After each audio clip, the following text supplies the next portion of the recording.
नमस्कार दोस्तों। जोश आईएएस पीसीएस के यूट्यूब चैनल पे आप सभी का स्वागत है। दोस्तों, free of cost complete science for UPSC, BPSC, state PCS, railway, SSC संपूर्ण के लिए इस सीरीज में हम लोग एक चैप्टर कंप्लीट कर लिया है। आप उसे जाकर के प्लेलिस्ट में देख सकते हैं। ये मेरा दूसरा चैप्टर है फिजिक्स का, मैकेनिक्स यानी यांत्रिकी। आज हम लोग क्या करेंगे? यांत्रिकी करेंगे। यांत्रिकी के अंतर्गत जो इम्पोर्टेंट जो यूपी स्टेट पीसीएस यानी सिविल सर्विसेज के लिए जो इम्पोर्टेंट क्वेश्चंस बनते हैं वो हम लोग करते हैं, वो आपको पता है। क्योंकि हम लोग इंजीनियरिंग की तैयारी नहीं कर रहे हैं, यहाँ पर स्टेट पीसी सिविल सर्विसेज में जो काम आने वाला है उसके लिए पढ़ते हैं हम लोग। अब देखिए, गति गति से क्या क्वेश्चन बनता है वो हम लोग उस पर टारगेट करते हैं। सबसे पहले इसका गति से रिलेटेड कोई डेफिनेशन या मोशन और रेस्ट से रिलेटेड कोई नहीं पूछा जाता है। हम लोग अपने प्रश्न पे डायरेक्ट आ जाएंगे कि क्या पूछा क्या जाता है। ठीक है, यहाँ देखिए, यहाँ पूछा जाता है, जैसे मान लिया जाए कि दूरी दिया हुआ है, डिस्टेंस। ठीक है, डिस्टेंस में डिस्टेंस की इसको क्या बोलते हैं, ये आप सबसे पहले आपने इससे पहले वाले अगर नहीं देखे हैं तो इससे पहले वाले वीडियो आप देखिए जा करके, जिसमें फिजिकल क्वांटिटीज़ की मैंने बात किया है। वहाँ पर डिटेल्स के इसके बारे में बताया है कि अदिश राशि और सदिश राशि क्या होता है, उसका अंतर क्या होता है। यहाँ देखिए, अदिश राशि है दूरी, इसका दूरी का मान सदैव क्या होता है? धनात्मक होता है। क्या होता है? सदैव धनात्मक होता है। अब देखिए, विस्थापन विस्थापन विस्थापन क्या होता है कि किसी वस्तु की अंतिम दूरी, अंतिम स्थिति जो होता है और प्रारंभिक स्थिति के बीच की न्यूनतम दूरी। पूछा भी जाता है आपसे कि विस्थापन किस दूरी को कहा जाता है, तो ये न्यूनतम दूरी को कहा जाता है। ठीक है, यदि मान लिया जाए कि कोई व्यक्ति यहाँ से चलना प्रारंभ किया, अगर ऐसे घूमा, घूम घूम करके जो है पूरा ट्रैवल करके फिर यहाँ आ गया। ठीक है, अब यहाँ आ गया मान लिया जाए, तो यदि मान लिया जाए ई पॉइंट ए है, ये पॉइंट बी है, ए से अगर पूरा ट्रैवल करके अगर मान लीजिए बी तक पहुंचा, तो ये इसका डिस्टेंस हो जाएगा। कितना हो जाएगा? ये इसका दूरी हो जाएगा। और जब विस्थापन की बात करेंगे तो विस्थापन होगा इसका मिनिमम ए से लेकर के बी तक की बीच की दूरी ही इसका विस्थापन होगा। आपने समझ लिया, ये एक सदिश राशि है क्योंकि इसके पास डायरेक्शन भी है। और यह इसका देखिए मान क्या होता है विस्थापन का, एक धनात्मक भी हो सकता है, ऋणात्मक भी हो सकता है और शून्य भी हो सकता है। चलते हैं हम अपने आगे वाले जो खासकर क्वेश्चन बनता है सिविल सर्विसेज में। चाल, चाल मतलब स्पीड। अब देखिए, सबसे पहली बात, ये अदिश राशि है, इसका एसआई मात्रा क्या होता है? मीटर प्रति सेकंड होता है। क्यों? क्योंकि चाल बराबर क्या होता है? दूरी बट्टा समय। अब यहाँ बीमीय सूत्र तो इससे पहले आप देख लिए हैं। वेग का भी सारा जानकारी आपने ले लिया था, सदिश राशि है। और इस तरीके से वेग बराबर क्या होता है? विस्थापन बट्टा समय। तो हम जो पढ़ा चुके हैं उस पर समय ज़्यादा वक्त नहीं देंगे, क्योंकि आप इससे पहले वाले वीडियो में जाकर के इन सारी चीज़ें का डिटेल जानकारी मैं बता चुका हूँ। यहाँ देखिए, इसके बीमा के बारे में भी मैंने बता दिया था। अब हम आगे चलते हैं। आगे त्वरण के बारे में, त्वरण के बारे में भी मैंने जानकारी दे दिया है कि त्वरण जो होता है क्या होता है। किसी मतलब वस्तु के वेग में परिवर्तन की दर क्या कहलाता है? त्वरण कहलाता है। किसी वस्तु के वेग में परिवर्तन की दर क्या कहलाता है? त्वरण कहलाता है। अब देखिए, सदिश राशि है, ऐसा मात्रा क्या होता है? मीटर पर सेकंड स्क्वायर। सेम वही फ्रेंड्स जो इससे पहले वाले चैप्टर में हम लोगों ने देखा था, सेम उसी के बारे में जिक्र कर रहा है। हाँ, अगर एक बार अगर आपसे बाय द वे कभी पूछा जाता है तो आप इस फॉर्मूला को जरूर याद कर लीजिए, अपने नोट्स बुक में नोट डाउन कर लीजिए कि v is equal to u t plus a t होता है। अगर एक समान त्वरण रहता है तो ये त्वरण जो है नियत त्वरण, कॉन्स्टेंट अगर आपका त्वरण है तो ये फॉर्मूला बनता है। क्या मैंने बोला? कि यदि कोई वस्तु एक नियत त्वरण से एक सरल रेखा में गति कर रही हो तो इसकी गति को विभिन्न समीकरणों में व्यक्त कर सकते हैं। मैंने क्या बोला? एक सरल रेखा में गति कर रहा है, s is equal to u t plus half a t square, v square next है, v square is equal to u square plus two a s. तो इस प्रकार से प्रश्न बनते हैं। ठीक है, तो आप इसको एक बार देख लीजिएगा। नेक्स्ट देखिए, आते हैं नेक्स्ट क्वेश्चन है मेरा कि सर्कुलर मोशन। सर्कुलर मोशन मतलब अगर मान लिया जाए वृत्तीय गति की बात हो रही है, ये गोलाकार। ठीक है, यानी कोई व्यक्ति यहां से ट्रेवल किया और ये इस तरीके से क्या हो रहा है? कंटिन्यू राउंड में मूव कर रहा है, इसीलिए सर्कुलर। अब देखिए, सर्कुलर में क्या होता है कि यहाँ देखिए क्या लिखा हुआ है, यहाँ देखिए क्या लिखा है, एक समान सरल रेखीय गति में कोई त्वरण नहीं होता है। क्या नहीं होता है? कोई त्वरण नहीं होता। जबकि एक समान वृत्तीय गति में सदैव एक त्वरण कार्यरत होता है। क्यों एक त्वरण कार्यरत होता है? अब मैं आपको यहां से बता रहा हूं कि इसको समझना कैसे था। जब मान लिया जाए कि एक समान वृत्तीय गति एक त्वरित गति में जब ट्रैवल करते रहता है तो उसका वेग जो होता है, वेग की दिशा जो होती है एक बिंदु पर बदल जाती है। प्रत्येक बिंदु पर क्या होता है, बदल जाती है। जैसे मान लिया जाए प्रत्येक टाइम के साथ क्या होगा, इस पर जो ट्रैवल करेगा तो उसका चेंज हो जाएगा। जैसे एग्जांपल में अगर मान लिया जाए यही लीजिए, तो अगर ये पॉइंट्स बनेगा तो यहाँ पर 90 डिग्री का ऐसे एंगल बनेगा। यहाँ के लिए देखिए तो इस तरीके से ऐसे बन जाएगा। ठीक है, तो चेंजिंग होते रहता है इसीलिए। और यहाँ फिर देखिए, चूंकि इस त्वरण की दिशा हमेशा केंद्र की ओर होता है। कहाँ होता है हमेशा? आपसे पूछा जाएगा फ्रेंड्स कि सर्कुलर मोशन यानी वृत्तीय गति में त्वरण की दिशा हमेशा किस ओर होती है? तो आप याद रखिए कहाँ होती है? केंद्र की ओर होती है। कहाँ होती है? केंद्र की ओर होती है। और इसीलिए इसे क्या बोलते हैं? अभिकेंद्र त्वरण बोलते हैं। यानी सेंट, इंग्लिश में अगर आप इसको जानने की कोशिश करें तो सेंट्रीपीटल एक्सेलरेशन बोलते हैं। क्या बोलते हैं? सेंट्रीपीटल एक्सेलरेशन बोलते हैं। आगे हम लोग चलते हैं, एंगुलर डिस्प्लेसमेंट यानी कोणीय विस्थापन। क्या होते हैं उसके? क्या कोणीय विस्थापन। अब देखिए, कोणीय विस्थापन सबसे पहली बात तो ये वृत्तीय गति के अधीन ही ये कार्यरत रहता है। ठीक है, और ये प्रारंभिक स्थिति के सापेक्ष जितने कोण घूम जाती है उसी को कहते हैं। मान लिया जाए कोई, जो इससे पहले जो मैं आपको ग्राफ बता रहा था, वो उस ग्राफ में जितना एंगल रोटेट किया, ये जो मान लीजिए एंगल फॉर्म किया, यही एंगल इसका कोणीय क्या हो जाता है? विस्थापन कहलाता है। अब ये देख लीजिए, इसके बारे में एक सदिश राशि है।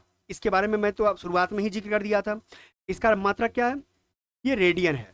कोणीय विस्थापन का मात्रक क्या है? रेडियन है। इससे पहले भी रेडियन और रेडियन आपने देख लिया है। अब देखिए नेक्स्ट, सबसे जो फंसाने लाइक क्वेश्चन आपसे पूछा जाएगा कि कोणीय विस्थापन का डायमेंशनल फॉर्मूला बताइए। अब वहां पर कुछ ना कुछ आपको दे देगा। आपको फ्रेंड्स याद रखना है कि कोणीय विस्थापन का डायमेंशनल फॉर्मूला 0 होता है, ये कुछ भी नहीं होता है। इसीलिए यहाँ पे दे दिया है m0 l0 t0, यानी ये जो है कोणीय विस्थापन द्रव्यमान, लंबाई और समय के पद में व्यक्त नहीं किया जाता है। यही आपके लिए VVI है, इसको VVI मार लीजिए। ठीक है, हम आगे चलते हैं। आगे मेरा क्या है? Angular velocity. एंगुलर वेलोसिटी क्या है? कोणीय, ठीक प्रकार का आपने देखा एंगुलर डिस्प्लेसमेंट इससे पहले। अब एंगुलर वेलोसिटी यानी कोणीय वेग, ये भी फ्रेंड्स इसको ओमेगा से हम लोग दर्शाते हैं। क्या है? ओमेगा से दर्शाते हैं। यानी जो विस्थापन करने में जो गति, जो वेग क्रिएट किया गया, वही उसका क्या कहलाता है? एंगुलर वेलोसिटी कहलाता है। जैसे यहाँ पर देखिए ओमेगा इज इक्वल टू क्या है?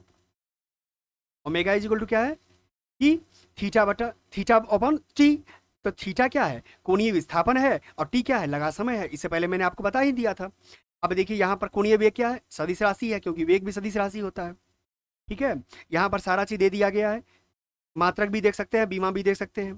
ठीक है, एक कण मतलब एक कोई पार्टिकल्स पूरे चक्कर में 2 पाई रेडियन कोण बनाता है। यानी 2 पाई मतलब क्या? 1 पाई इजिकल टू, यहाँ देखिए 2 पाई इजिकल टू क्या होता है? 1 पाई इजिकल टू 180 डिग्री। ठीक है, इसीलिए इसका क्या हो जाएगा?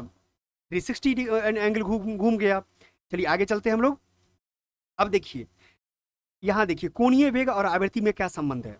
आपसे पूछा जाता है, कभी जनरली क्वेश्चन पूछा जाएगा कि कोणीय वेग और आवृत्ति में क्या संबंध है। तो यहाँ देखिए कि औसत कोणीय वेग बराबर क्या होता है? ये आवृत्ति, आवृत्ति मतलब होता है फ्रीक्वेंसी। क्या होता है आवृत्ति मतलब?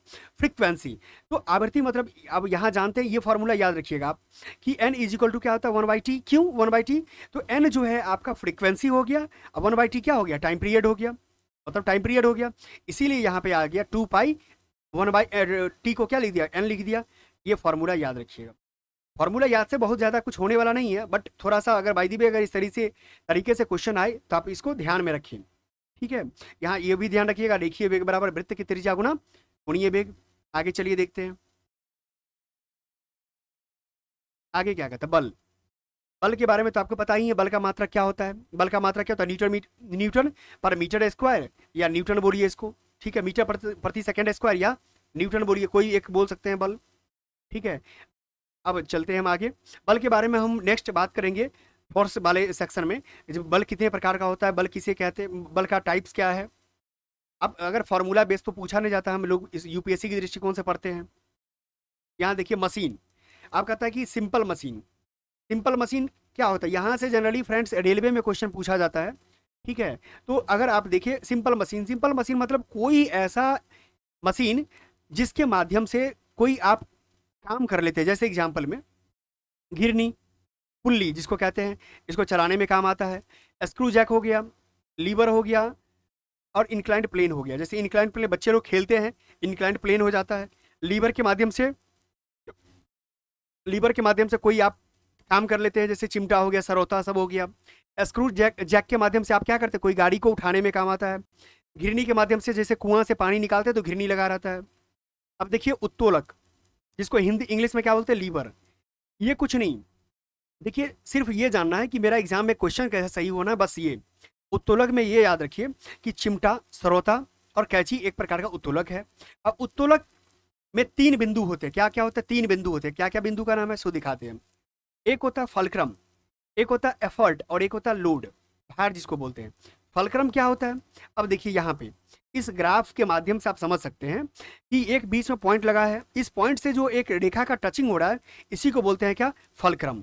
ठीक है, एक तरफ जो वेट दिया, जिसको लोड कहते हैं, भार कहते हैं, वो नीचे की ओर हो गया, इसीलिए इसको बोलते हैं वेट। और देखिए एफर्ट, प्रयास, जो आप इसको लगाने की कोशिश करते हैं सीधा करने के लिए, आप देखोगे बच्चे लोग भी खेलते हैं, ये इसको बोलते हैं एफर्ट बोलते हैं। हो गया, बस यही जानकारी लेना है। अब देखिए उत्तोलक 3 प्रकार के होते हैं, ठीक है।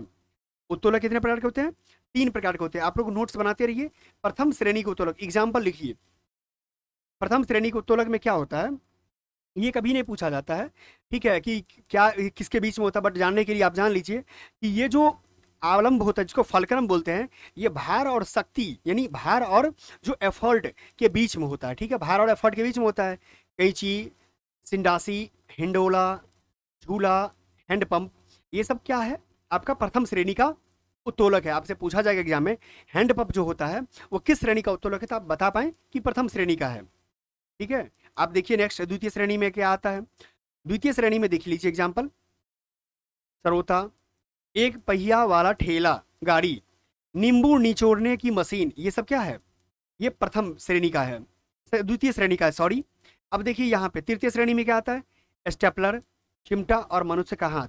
ठीक है, जैसे इसको यांत्रिक लाभ सदैव एक से कम होता है। अब यहाँ मेन एग्जाम्पल याद रखिए, एग्जाम्पल पूछा जाता है कि चिमटा किसका एग्जाम्पल है, स्टेपलर किसका एग्जाम्पल है, तो तृतीय श्रेणी का है। नेक्स्ट हम लोग आते हैं, नेक्स्ट देखिए, कहता है कि न्यूटन की गति का नियम। न्यूटन की गति का नियम में क्वेश्चन क्या बनता है फ्रेंड्स, जो खासकर सिविल सर्विसेज में, वो मैं आपको बता देता हूँ, और खासतौर पर रेलवे में, आप बीपीएससी में। अब देखिए यहाँ से क्वेश्चन ये बनता है कि आइजैक न्यूटन का पुस्तक का क्या नाम था, जिसमें इस चीज का गति के बारे में जिक्र किया गया था। इसके पुस्तक का नाम है प्रिंसिपिया। क्या नाम है पुस्तक, प्रिंसिपिया। बस इतना याद रखिए, आइजैक न्यूटन और प्रिंसिपिया पुस्तक। अब देखिए, अब न्यूटन साहब के 3 गति के नियम थे। 3 गति के नियम में क्या क्या है, पहला, पहला देखिए, गति का प्रथम नियम जड़त्व का नियम, यानी law of inertia. Law of क्या है, इनर्शिया। अब हम एक एक के बारे में बात कर लेते, क्या चीज है। फर्स्ट लॉ क्या कहता है, फर्स्ट लॉ ये कहता है कि कोई वस्तु, यदि कोई वस्तु विराम अवस्था में है तो वह विराम अवस्था में रहना चाहता है। ठीक है, वह विराम अवस्था में बने रहना चाहता है। वह, यदि वो, अगर कोई वस्तु अगर गति अवस्था में, तो गति अवस्था में बने रहना चाहता है। और यही जो इसकी क्रिया है, कब तक बने रहना चाहता है, जब तक कि उस वस्तु पर कोई बाह्य बल लगाकर उसके वर्तमान स्थिति में परिवर्तन न किया जाए। यानी आप समझिए कि कोई वस्तु विराम है तो विराम में, और गतिशील है तो गतिशील में। कब तक रहना चाहता है, जब तक कि कोई बाह्य बल उस पर अप्लाई नहीं किया जाता है। ठीक है, आगे चलते हैं। अब इस नियम को जड़त्व का भी नियम बोलते हैं। इस नियम को क्या बोलते हैं, जड़त्व का नियम बोलते हैं। अब देखिए, आपने देख लिया कि जड़त्व का नियम यही नियम है। अब यहां पर बात आता है, जड़त्व क्या है। जड़त्व एक किसी वस्तु का वह गुण जिसके कारण वस्तु बाह्य बल की अनुपस्थिति में अपनी नियत अवस्था में बनी रहती है। आपने देखा, प्रथम नियम का ही परिभाषा को ही यहां पर लिख दिया है। ठीक है, अतः परिवर्तन का प्रतिरोध जड़त्व है। परिवर्तन का प्रतिरोध अगर आता है, क्या है, तो जड़त्व है। परिवर्तन का प्रतिरोध क्या है, जड़त्व है। अब देखिए यहाँ पर जड़त्व में कॉन्सेप्ट होता है कि जड़त्व अगर मान लिया जाए, किसका जड़त्व अधिक होगा और किसका जड़त्व कम होगा। जड़त्व की माप जो होती है, द्रव्यमान, द्रव्यमान है, क्या है, द्रव्यमान है। अर्थात भारी वस्तु का जड़त्व अधिक होगा, भारी वस्तु का जड़त्व क्या होगा, अधिक होगा, और हल्की का क्या होगा, जड़त्व कम होगा। इस बात को याद रखना है आपको, बस यही मेन चीज है। अब देखिए जड़त्व के नियम के दैनिक जीवन में प्रेक्षण क्या क्या है। दैनिक जीवन में जड़त्व के, चलती ट्रेन में जब आप ट्रेन में बैठे हुए हैं या बस में बैठे हुए हैं तो थोड़ी और अगर मान लीजिए उतरने वाले व्यक्ति को थोड़ी दूर तक उसी दिशा में दौड़ना पड़ता है। जैसे एग्जांपल में आप, क्योंकि आपकी गति क्या थी, आप जब ट्रेन के साथ या बस के साथ बस में थे सवार, तो आपकी शरीर की गति भी गतिशील थी। इसी कारण से जब आप उतरते समय, आप जब उतरते हैं गाड़ी से, तो गाड़ी गतिशील रहती है, इसीलिए आपको थोड़ा देर के लिए क्या करना पड़ता है, अपने शरीर को गति में लाना पड़ता है, मोशन में लाना पड़ता है। ये भी जड़त्व का एग्जाम्पल है। चलती गाड़ी गाड़ी में अचानक ब्रेक लगने पर गाड़ी में बैठा हुआ व्यक्ति जो है आगे झुक जाता है, ये भी इसी का एग्जाम्पल है। या कोई गाड़ी एकाएक चलने पर व्यक्ति पीछे की ओर झटका मार लेता है, ये भी इसी का एग्जाम्पल है। नेक्स्ट देखिए, तेजी से चलती गाड़ी के मुड़ने पर, जो बीपीएससी 68 में ये इस बार क्वेश्चन था, 68 बीपीएससी में ये क्वेश्चन था कि तेजी से चलती गाड़ी में मुड़ने पर उसे बैठा व्यक्ति मुड़ने की दिशा के विपरीत में झुक जाता है। ठीक है, यदि मान लीजिए, इसको ऐसे समझे, ये मान लीजिए ड्राइवर है और ड्राइवर साहब क्या किए, गाड़ी को इधर मोड़े। ठीक है, तो आप जब यहाँ सीट है या यहाँ सीट है तो आप इधर मुड़ जाएंगे, ठीक है, अपोजिट हो जाएंगे आप, यही इसका समझने का है। नेक्स्ट, पेड़ की शाखाओं को जोर से हिलाने पर उसमें लगे फल क्या होता है, टूट गिर पड़ता है, ये भी आप देख लिए। नेक्स्ट चलते हैं हम लोग। नेक्स्ट क्या है मेरा, संवेग है, मोमेंटम है, क्या है, मोमेंटम है।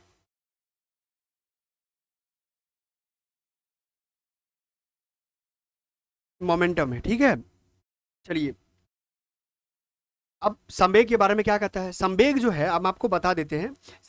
संवेग सबसे पहली बात, यह एक सदिश राशि है, ठीक है, और इसका मात्रक क्या होता है, सदिश राशि जब होगा, और इसका फॉर्मूला होता है पी से momentum, p is equal to m into v, यानी एम क्या हो गया, मास हो गया, मास मतलब द्रव्यमान हो गया, और वी मतलब क्या हो गया, वेलोसिटी हो गया। ठीक है, वेलोसिटी हो गया। अब देखिए, मास इंटू वेलोसिटी, तो मास एम का किग्रा होता है, वेलोसिटी का जानते हैं मीटर पर सेकेंड स्क्वायर होता है। अब देख लीजिए यहाँ पे, ठीक है, यहाँ पर एक एक चीज के बारे में जानकारी दे दी गई है। यहाँ पर देख लीजिए, इस फॉर्मूला को याद रखिएगा क्योंकि यहाँ से आपका काम आ जाएगा। ठीक है, अब देखिए सेकंड लॉ, न्यूटन की गति का सेकंड लॉ। न्यूटन की गति का सेकंड लॉ क्या कहता है, कहता है कि किसी वस्तु के संवेग में परिवर्तन की दर उस पर आरोपित जो संतुलित और असंतुलित बल के अनुक्रमानुपाती होते हैं, और वह उसी दिशा में होता है जिस दिशा में बल कार्य करता है। जैसे आप इसको सिंपल भाषा में समझिए, संवेग में परिवर्तन की दर आपको दूसरा नियम देता है, गति का दूसरा नियम संवेग में परिवर्तन की दर को बताता है। ठीक है, अब देखिए यहाँ पर, और यहाँ से जिस प्रकार प्रथम नियम से जड़त्व का नियम प्राप्त होता है, उसी प्रकार द्वितीय नियम से बल का परिभाषा और बल का फॉर्मूला निकलता है, बल का फॉर्मूला यानी बल का फॉर्मूला निकलता है। अब इसी प्रकार यहाँ देख लीजिए, एफ इजिकल टू, हमने क्या देखा है लास्ट में, क्या होता है, f is equal to m a होता है, कि क्या है, एक अनुपातिक स्थिरांक है। तो आपने देखा यहाँ से आपको ये भी निकल गया। आपसे पूछा जाएगा कि बल का फॉर्मूला कहाँ से निकलता है, सूत्र, तो आप कहेंगे न्यूटन की गति के दूसरे नियम से। ठीक है, बल का जो है आप यहाँ देखिएगा तो क्या होता है, बल एफ इजिकल टू आपने देखा एम ए होता है, इसीलिए एक की ग्राह के बारे में बात हो रही है, तो मीटर पर सेकेंड स्क्वायर होता है, मीटर पर सेकेंड स्क्वायर होता है यहाँ पे, केजी मीटर पर सेकेंड स्क्वायर। ठीक है, अब यहाँ देखिए, अगर मान लिया जाए एफ 0 है तो किसी भी समय टी पर भी इजिकल टू यू होगा, अर्थात वस्तु समान वेग से यू से चलती रहेगी। यदि यू शून्य हो तो भी शून्य होगा, अर्थात वस्तु क्या है, विराम में है। अब देखिए, अब इसका एप्लीकेशन ज़्यादा महत्वपूर्ण आपके लिए है। ठीक है, इसका एप्लीकेशन ज़्यादा महत्वपूर्ण आपके लिए है कि गति के दूसरे नियम का एप्लीकेशन क्या क्या है, अनुप्रयोग क्या है। क्रिकेट के खेल में क्षेत्ररक्षक करने वाले व्यक्ति क्या होते हैं, अपने गेंद को कैच लेते समय हाथ को क्या करता है, पीछे की ओर खींचता है। आप इसका एग्जाम्पल आता है जो आपको सदैव हर एग्जाम में पूछा जाता है आपसे। ठीक है, नेक्स्ट है कि गाड़ियों में लगने वाले झटकों से बचने के लिए स्प्रिंग और शॉक एब्जॉर्बर लगाए जाते हैं, ये भी क्वेश्चन बनता है। वीवीआई, इसको वीवीआई मार लीजिएगा आप लोग। ठीक है, नेक्स्ट देखिए, हल्की और भारी दो गेंदें एक समान वेग से गतिशील है तो हल्की गेंद को कैच करना क्या होता है, आसान होता है। क्यों, क्योंकि उसका मास यानी द्रव्यमान क्या होता है, कम होता है, इसी कारण से। आपने ये भी देख लिया। अब हम लोग पढ़ेंगे क्या, थर्ड लॉ ऑफ मोशन यानी एक्शन रिएक्शन लॉ। फ्रेंड्स, ये थर्ड लॉ ऑफ मोशन जो है हम लोग इसी सीरीज के जो हम लोग अभी पढ़ रहे हैं इसी के नेक्स्ट आपको पार्ट में मिलेगा। आप इसका नेक्स्ट पार्ट जरूर देखें। अब इसके साथ कंटिन्यू मैंने आपके से जो वादा किया है, इस वादा के आधार पर जो है कंटिन्यू आपका कंप्लीट फ्री ऑफ कॉस्ट जो है साइंस मैं आपको कंप्लीट करवा दूंगा एनसीईआरटी के आधारित, जिससे कि आपका जहां भी आप एग्जाम दे रहे हो साइंस से आपका क्वेश्चन नहीं छूटेगा। ठीक है, धन्यवाद दोस्तों।